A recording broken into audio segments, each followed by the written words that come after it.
Let's head out of this world, shall we, Shimkus? Let's the do U.S. it. punching its ticket back into the space race as NASA's Artemis II mission now just weeks away from takeoff. And this mission will carry a crew around the moon for the first time in more than 50 years, marking a major moment in NASA history. Joining us now is Executive Director of Space Frontier Foundation, Sean Mahoney. Sean, good to see you. Thank you so much for joining us. So we aren't landing on the moon this time. This time, though, that's the goal. We're going around it. Tell us the importance of this mission. This next mission, known as Artemis II, is going to do a circumnavigation. So it's going to go out much farther than humans have been in many, many years, much farther than what the International Space Station is. And this is similar to what was done in the Apollo program, where we do with the rundown to make sure that all of the systems are working and that we can successfully head out and then come back. And then Artemis III, which will follow, will be the one where we actually take astronauts to the surface. Cool. Wow. Sean, I'm sure a lot of people are watching right now saying, we got a lot of problems right down here on Earth. Why do we care about the moon? Why do we care about space? Well, China, that's the reason we care. China is seeking approval for one of the largest satellite constellations. One outlet reporting Chinese firms are planning to deploy more than 200,000 internet satellites with formal submissions submitted to a UN agency shortly after Beijing publicly raised concerns over the congestion caused by Elon Musk's SpaceX constellation toward the end of last month. It goes on from there. What is China's endgame here, Sean? China is very clear, and we should not be sleeping on China's space ambitions.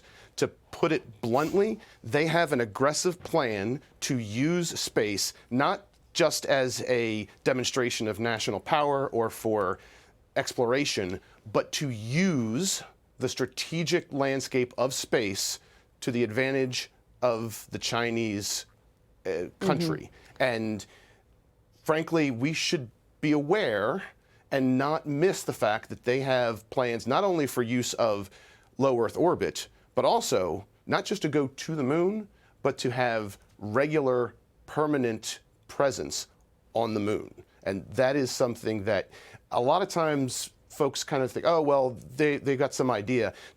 No, China has a plan, and they have a track record of hitting that plan. Well, so yeah, you were right. This is really important. Sean, you say that we need to bring capitalism and Western values to space. So does that mean that you foresee colonization and a long-term presence on the moon and potentially Mars?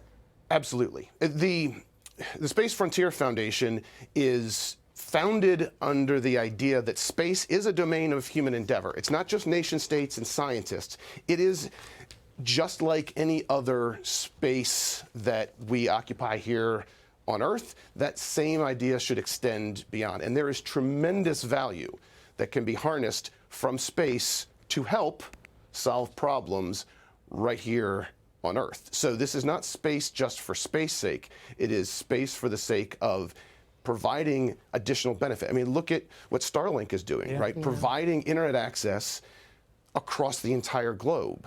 Like, that's the sort of thing that we have some pieces of, and there's tremendous opportunity to do more. But and we'll be watching. Yeah, Sean, we got to leave the but there because we only have 10 seconds left. But that's a pregnant but. We're looking forward to you coming back and finishing what you were talking about because, let's face it, it's existential. It's important for the future of us here on Earth. Sean Mahoney, thank you. Sean. I'm Steve Doocy. I'm Brian Kilmeade. And I'm Ainsley Earhart. And click here to subscribe to the Fox News YouTube page to catch our hottest interviews and most compelling analysis.